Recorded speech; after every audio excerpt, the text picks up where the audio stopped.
صلى الله عليك يا مولاي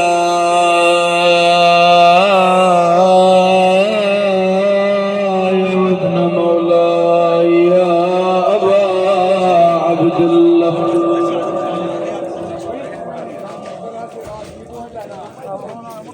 يا رحمة الله الواسعة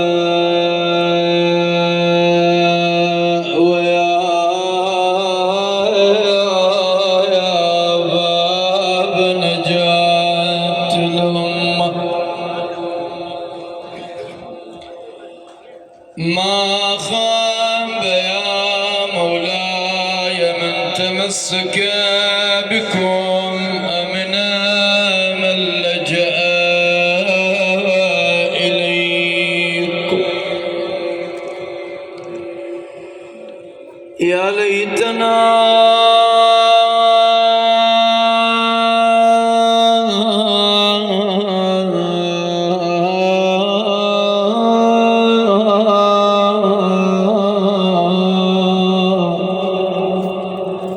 كنا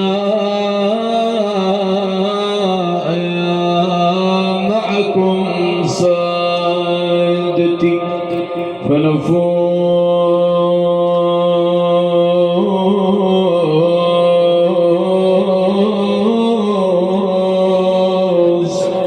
فوزا عظيما.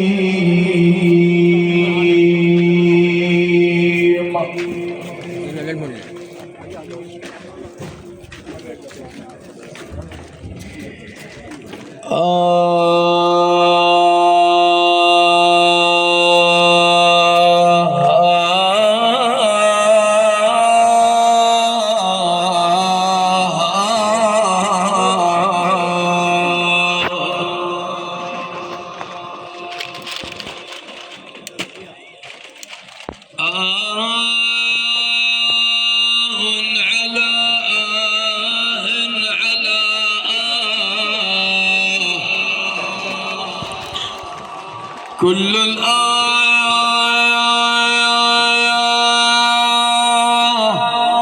على فراق أحبتي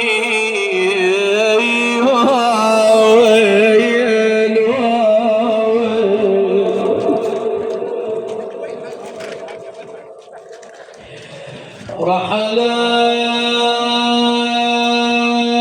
الأحبة والفراق طويل والدمع من ذكر الأسى يسيل.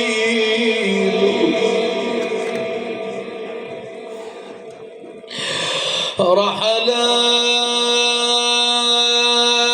الأحبة والفراق طويل والدمع من ذكر الأسى يسيل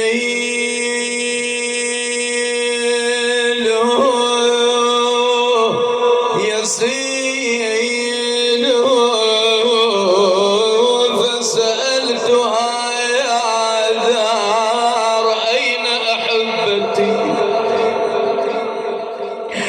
هلا لك بعد الحبيب دليل دليل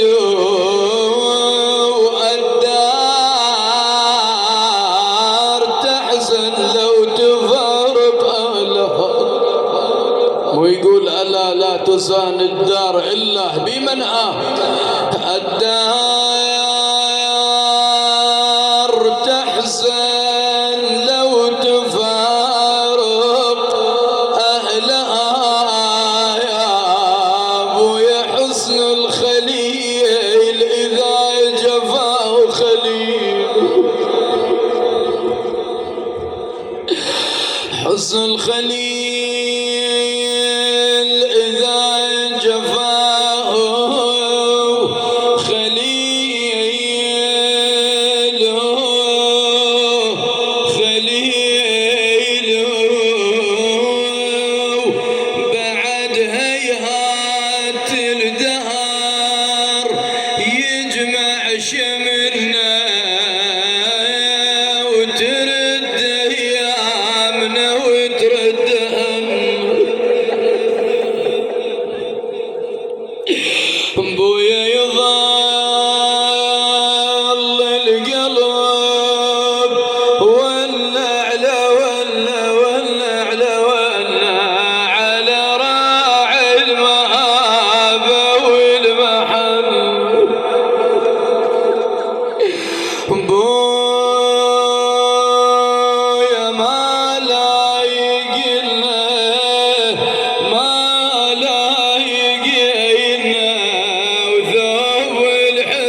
ليلي ما نام ليلي تريج وفراقكم ما نام ليلي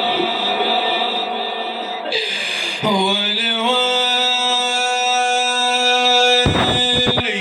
يوم فراقكم أظلم صباحا صباحا وعلى فراقكم ما شفت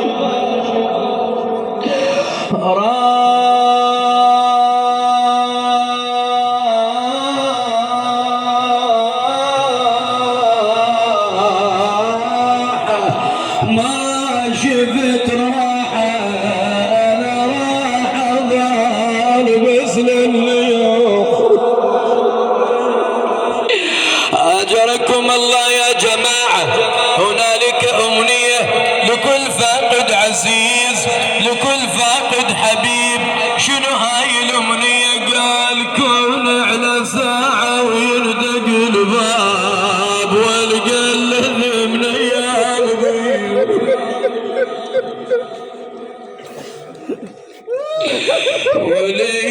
ولي ما مثل عتاب وعتب عتب ما مثل عتب. يا جماعة يقولون هاي بنية من بنات الحسين من تغر الحسين وسمعت بشهادة الحسين وبمصرع الحسين وبعد ما يعود الأبو ما يرجع جاء صاحت قالت بويا ما فارقي تعلم معلمة وما فارقيت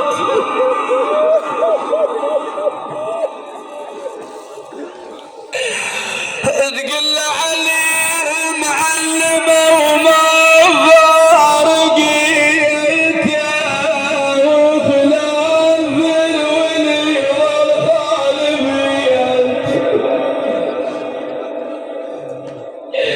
ابويا يا محلى الابويا محلى ملقاك ترد روح من طبل البيت والقلب ابويا ما حسبنا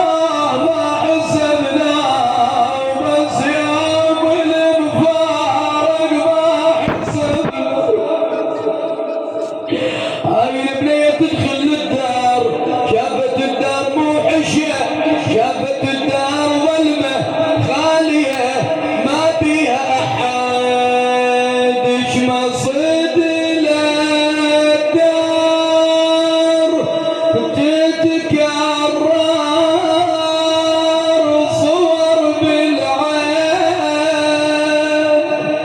واشوف بكل كتر ذكرين ابوي حسين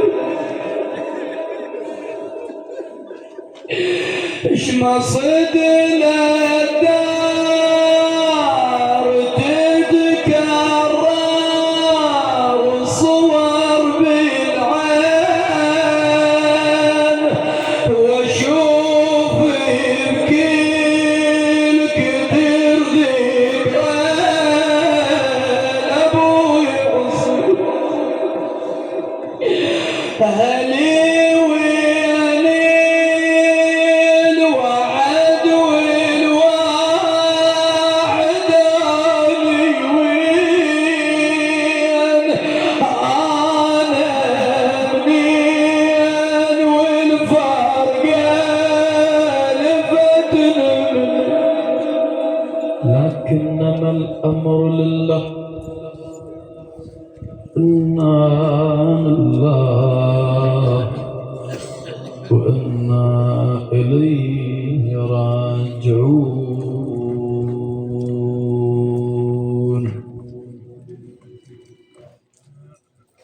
ورد في الأدعية المأثورة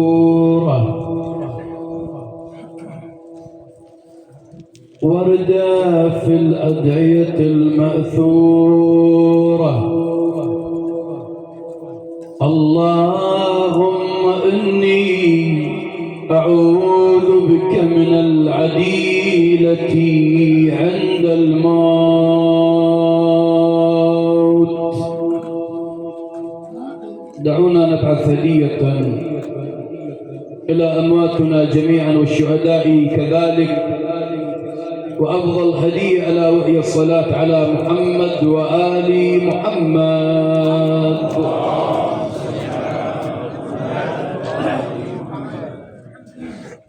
سائل الله تعالى لأمواتكم الرحمة والرضوان، ولكم الصبر والسلوان، إنا لله وإنا إليه راجعون. أيها الأوداء، أيها الأعزاء، أحبائي الكرام،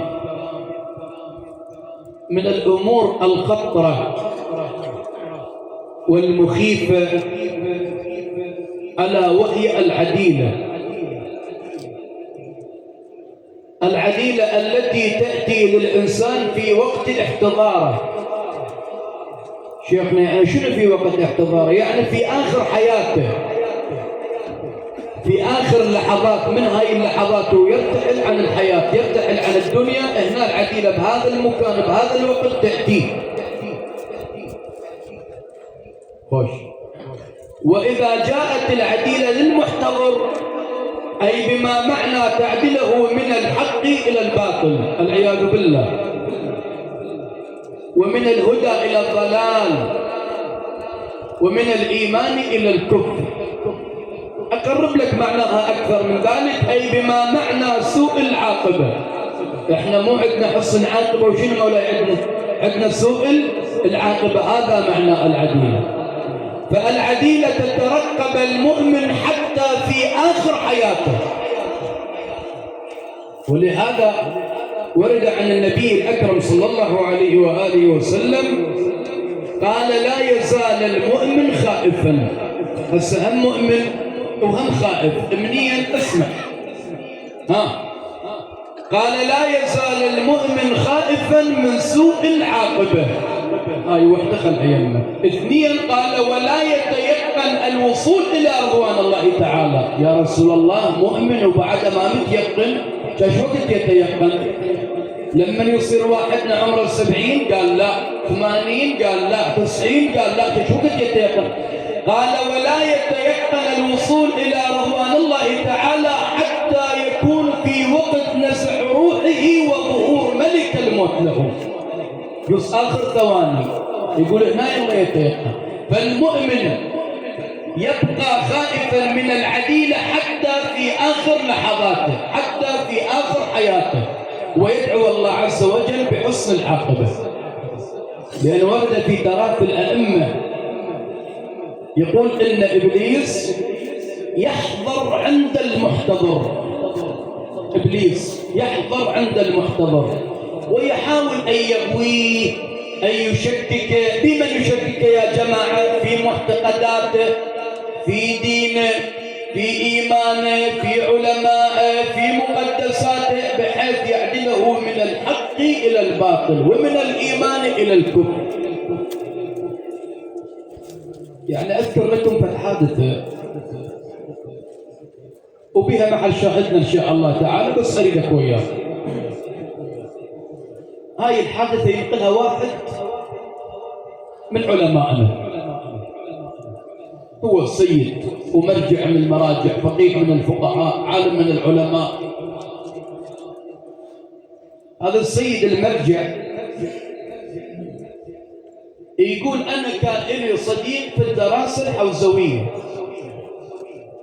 من أول مرحلة هو وياي، ثاني مرحلة وياي، ثالث مرحلة وياي، كملنا المقدمات هو وياي، انتقلنا للسطوح، كملنا السطوح هو وياي، بعد ذلك انتقلنا للبحث الخارج هو وياي.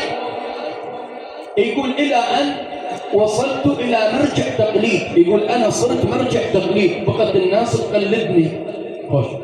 ويقولوا هذا صديقي اللي وياي بالدراسة الحوزوية وصل إلى مرحلة الاجتهاد. وكما تعرفون أيها الأوداء إن مرحلة الاجتهاد أقل من مرتبة التقليد، صحيح مولاي؟ يقول بعد كل من التهب أمره ظل واحد ما يشوف الثاني. فإجت الأيام تلو الأيام والليالي تلو الليالي والسنين تلو السنين، يقول إلى أن جاءني الخبر بأن هذا صديقي يحتضر اليوم. يقول يحتضر، يقول إيش سمعت جانا الخبر صديقي المجتهد يريد يموت. يقول فقلت حق علي أن أروح أزوره، أدنى شيء أروح أسلم عليه. يقول لي يبرين الذمة خل أروح أشوفه، هذا عمري قضيت أنا وياه. المهم يقول ذهبت ووصلت إليه وسلمت عليه. اسمعها، يقول بعد التحية والسلام لما دققت النظر يقول شفته بالفعل جاي يحتضر بعد هو صاحب معرفة. يقول شفته صدق يريد يموت، هاي آخر لحظاته. يقول لما شفته بعد بهذا الوضع يقول قلت خل ألقنه، خليني ألقنه، وكأنه عادة خلينا ألقنه. يقول فجلست بمقربة إليه فقلت يا هذا قل أشهد أن لا إله إلا الله اشهد. فقال لي لا أقول، العياذ بالله. يقول كأنما أسمعه، عدت عليه مرة ثانية قل أشهد أن لا إله إلا الله. فقال لي لا أقول. يقول ترجيت الخاطر الله يا معود الشهد، يقول أصر على ذلك. بعدين نفسيته هذا المجتهد اللي يحتضر قال لهم علي بالقرآن الكريم، جيبوا لي القرآن الكريم. جابوا له القرآن وقال له هذا القرآن. فتح القرآن إلى نصفه. الله يرضى عنك هنا يمين بالمنبر. يقول فتح القرآن إلى نصفه. هذا المجتهد اللي يحتضر أخذ يسأل المرجع السيد، قال له سيد أتذكر عندما درسنا الكتاب الفلاني عند الأستاذ الفلاني أتذكر؟ فقلت بلى. سيدنا أيهما أذكى أنا أم أنت؟ السيد المرجع يقول له والله أنت كنت أذكى. سيدنا أتذكر عندما درسنا كتاب الأصول عند الأستاذ الفلاني أتذكر؟ فقلت بلى. أيهما أذكى، أيهما أعلم، أيهما أفهم، أيهما أشطر؟ السيد المرجع قال والله أنت أفهم مني، أعلم مني، أذكى مني، أشطر مني. قال له إذا لماذا أنت وصلت إلى المرجعية وأنا لم أصل إلى المرجعية؟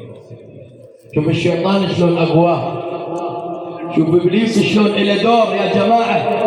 ويا لا قال له لماذا أنت وصلت إلى المرجعية وأنا لم أصل، مع أنه أنا أذكى، أنا أعلم، أنا أشطر، أنا أفهم. إذن إن الله عز وجل غير عادل. شلون؟ قال إذن إن الله عز وجل غير عادل أو ظالم.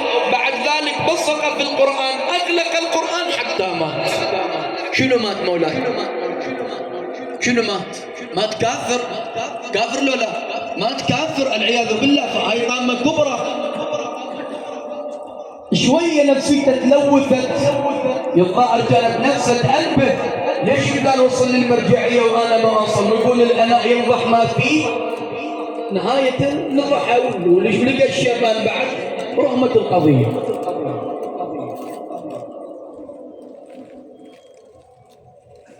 العياذ بالله، العياذ بالله، العياذ بالله. فهي العديلة. فالعديلة تترقب المؤمن إلى آخر لحظاته، إلى آخر حياته، حتى تعدله من الزين إلى الشر. فهذا الدعاء لا تتيهه، ما زال بك حيل ولسانك يشتغل. هذا الدعاء لا تتيهه، أو خليه وديعة عدما عند الله عز وجل. والله خير شنو مولاي؟ خير مستودع. نقرأ في بعض من الأدعية: اللهم إني أعوذ بك من العديلة عند الموت. ولكن إن شاء الله تعالى، إن شاء الله تعالى، إن شاء الله تعالى المؤمن الحقيقي والدين الحقيقي واللي ملتزم في الدين بصورة صحيحة عندنا الروايات تقول أهل البيت يحضرون في وقت احتضاره للمؤمن، يحضرون في وقت احتضاره. عندنا الروايات هكذا تقول،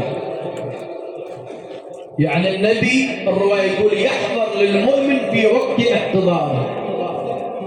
أمير المؤمنين أيضا كذلك، فاطمة الزهراء كذلك، الحسن والحسين يحضرون للمؤمن في وقت احتضاره. وبعد هؤلاء إذا حضروا للمؤمن في وقت احتضاره ينخاف عليه، شو تقول أنت؟ ها؟ أو خصوصا الإمام الحسين سلام الله تعالى عليه يحضر للمؤمن في وقت احتضاره، ويحضر في قبره، ويحضر في ليلة الوحشة، ويحضر عند ضغطة القبر، ويحضر عند سؤال منكر ونكير. الإمام الحسين لأن الله عز وجل أعطاه مقام الشفاعة بأبي وأمي. ولهذا نقرأ في زيارة عاشوراء ماذا نقرأ؟ اللهم ارزقني شفاعة الحسين يوم الورود. الله عز وجل أعطى للحسين مقام الشفاعة. وهذا الشاعر يقول أصد للمحشر وعايل للحسين، موجب ينادي شفيع المذنبين، الشيعتي اغفر يا إله العالمين بجرح دم صار من أغلابي. هذا خوش قسم، ترى هذا قسم عظيم من الحسين بأبي وأمي. وإذا أردنا أن نحظي على الشفاعة الحسينية والوجاء الحسينية كيف بدمعة، بحنة، بحرقة على مصيبة الحسين وآل الحسين. اللهم ارزقنا دمعة لوعة يا أبا عبد الله يا سيد الشهداء. أو خلينا الليلة نروح أنا وياك إلى كربلاء اللي هي كل المصائب قد تؤنس والتي، وبلكة الله الليلة واحدنا يحصل له دمعة، إذا مو دمعة حرقة وإن شاء الله ما تخلو من الفائدة إن شاء الله تعالى. هكذا أنا حر قلبي لما صرع الحسين على رمضاء كربلاء، أو صار وقت الغروب وصار ليل 11 من المحرم، يا ليل 11. الرواية تقول بعد هدوة من الليل، الشيخ جعفر الدسري في كتاب الخصائص الحسينية هكذا يقول بعد هدوة من الليل خرجت الحوراء زينب حافية القدمين وهي تلطم على رأسها تنادي أيوا أخا أيوا حسينا يا ابن أمي ووالدي.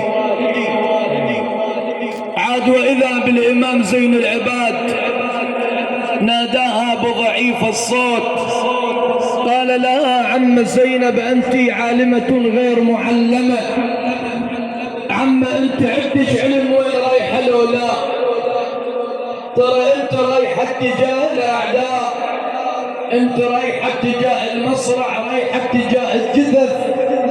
أو هذا الليل 11 وأنت حرمة عم، ارحمي حالي، ارحمي ضعف بدني، إلى أن تريدين؟ ارجعي إلى العائلة. قال يا عم المن طالع بهالليل تمشين إذا لحسين وجضال،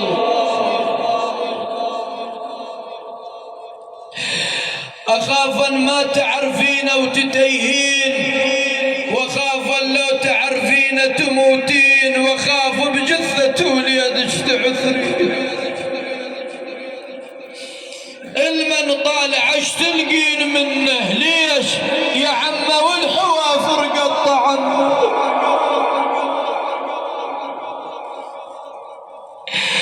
قيل أدارت بوجهها إليه وهي قائلة أريد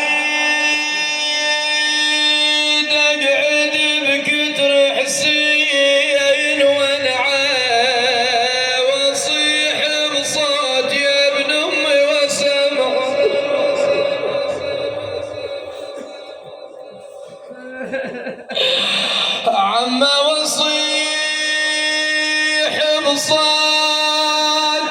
يا ابن أمي وسمعة وسمعة وهل على الأخو ودمعة على دمعة.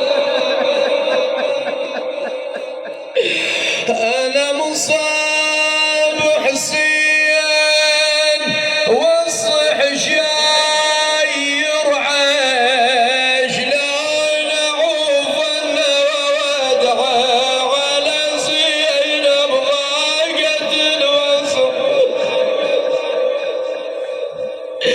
يقولون خرجت الحوراء زينب شافت الحسين من بعيد على الرمضاء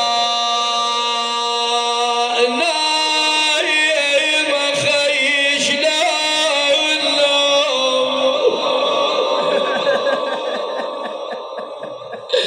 والله وسع لهذا الطول ممدود انا ردك تجي ومش موجود.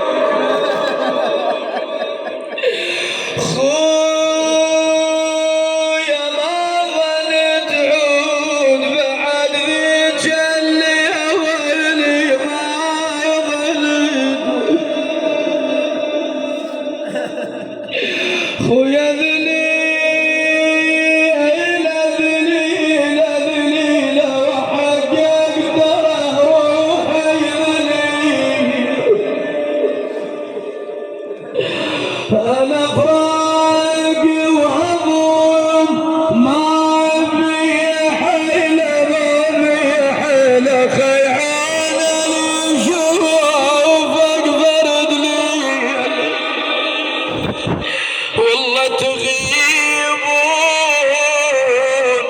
والغيبة طويلة كأني بالحسن قال لها أخي زينب من الذي أتى بك إلى هذا المكان أجابك يا أخويا ليش جيتيني قالت لخي وجيت أتودع وياك ما ينحمل يا ابن أم فرق.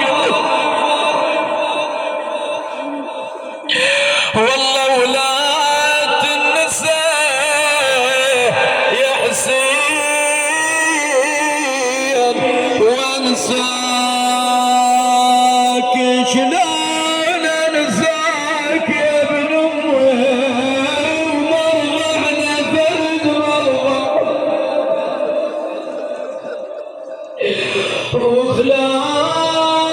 وخلافك ما أبطل النوح ولا ثواب الحسن أنزل.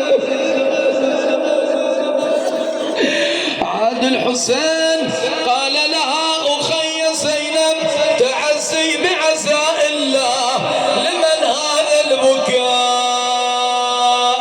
كانت لي يدني ينسى وبطل اللوحوني.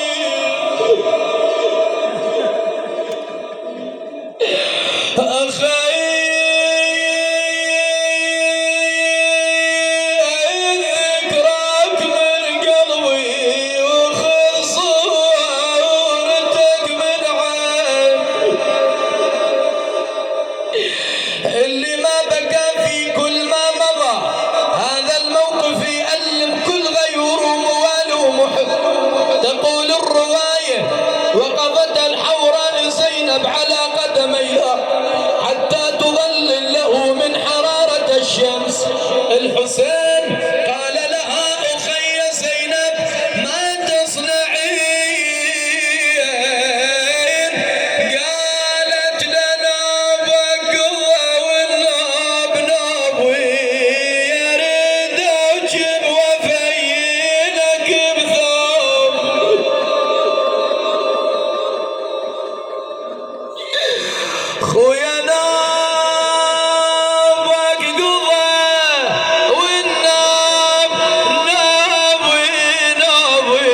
جسد أبوك الحسين الخيول تجول على جسده.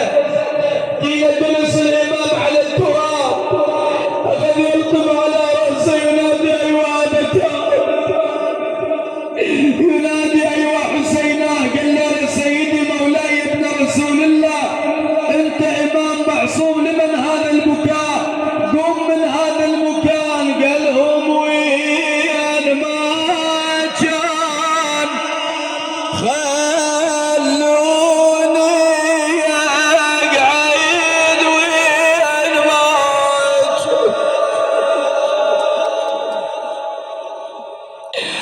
والله كان وحنان، كان وحنان خلصا ولا كان وحنان، والله غالي غالي ثار الأبو يا ناس غالي، عماليلي ونهاري ما ناويني على الأبو، ليلي ونهاري. بعد سيدها قال لأبويا انتهت وياك، ترك المد لأبويا انتهت وياك، والله ما ينطاب عليك، وصار البيت ما ينطاب عليك. بويا يريد ما القاك، يريد ما القاك، حن القلب ويريد ما القاك. نثر علي العاد، وإن رجعوا لأزرعن طريق الطف ريحان. إلهي بغربة الإسلام، إلهي بعطش الإسلام،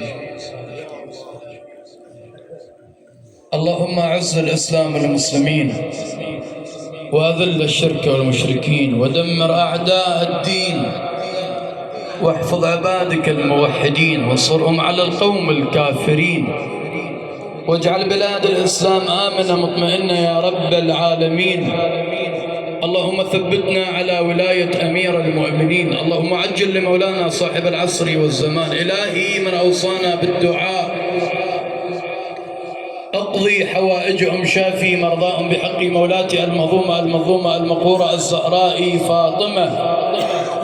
وإلى أمواتكم وأمواتي وأموات السامعين ومن مات على الولاية والدين، وبالأخص إلى روح من أهدي الثواب لأجله، رحم الله من أهدى له ثواب المباركة الفاتحة، مسبوقة مهداة مزكاة ثلاثا بالصلاة على محمد وآل محمد.